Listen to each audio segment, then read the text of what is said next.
यमुना के किनारे धर्मस्थान नामक एक नगर था। उसे नगर में गणाधिप नाम का राजा राज करता था। उसी में केशव नाम का एक ब्राह्मण भी रहता था। ब्राह्मण यमुना के तीर पर जप तप किया करता था। उसके एक लड़की थी जिसका नाम मालती था।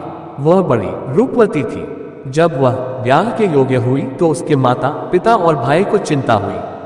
संयोग से एक दिन जब ब्राह्मण अपने किसी यजमान की बारात में गया था और भाई पढ़ने गया था, तभी उनके घर में एक ब्राह्मण का लड़का आया। लड़की की मां ने उसके रूप और गुणों को देखकर उससे कहा कि मैं तुमसे अपनी लड़की का ब्याह करूंगी। होनहार की बात की उधर ब्राह्मण पिता को भी एक दूसरा लड़का मिल गया और उसने उस लड़के को भी यही वचन दे दिया। उधर ब्राह्मण का लड़का जहां पढ़ने गया था वहां वह एक लड़के से यही वादा कराया। कुछ समय बाद बाप बेटे घर में इकट्ठे हुए तो देखते क्या है कि वहां एक तीसरा लड़का और मौजूद है। दो उनके साथ आए थे। अब क्या हो? ब्राह्मण, उसका लड़का और ब्राह्मणी बड़े सोच में पड़े।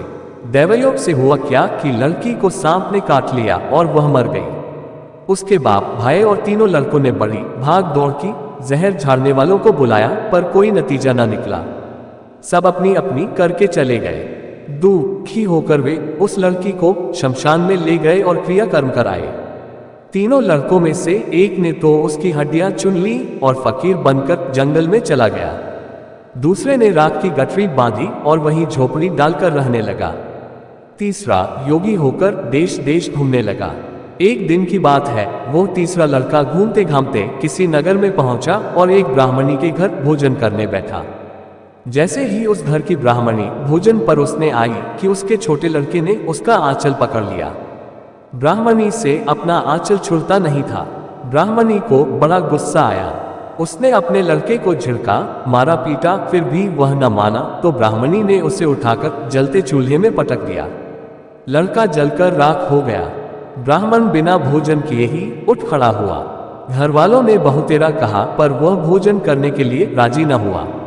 उसने कहा, जिस घर में ऐसी राक्षसी हो उसमें मैं भोजन नहीं कर सकता। इतना सुनकर वह आदमी भीतर गया और संजीवनी विद्या की पोथी लाकर एक मंत्र पढ़ा। जलकर राख हो चुका लड़का फिर से जीवित हो गया।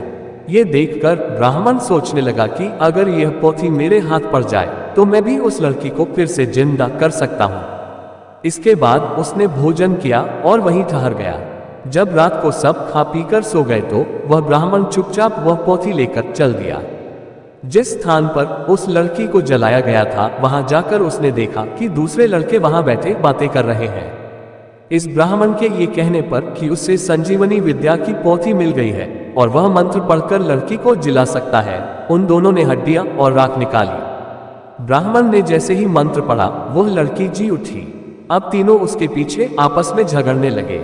इतना कहकर बेताल बोला, राजा बताओ कि वह लड़की किसकी स्त्री होनी चाहिए। राजा ने जवाब दिया, जो वहां कुटिया बनाकर रहा उसकी। बेताल ने पूछा, क्यों? राजा बोला, जिसने हड्डियां रखी वह तो उसके बेटे के बराबर हुआ। जिसने विद्या सीखकर जीवन दान दिया वह बाप के बराबर हुआ। जो राख लेकर रमा रहा वही उसकी हकदार है। राजा का ये जवाब सुनकर बेताल फिर पेड़ पर जा लटका। राजा को फिर लौटना पड़ा और जब वह उसे लेकर चला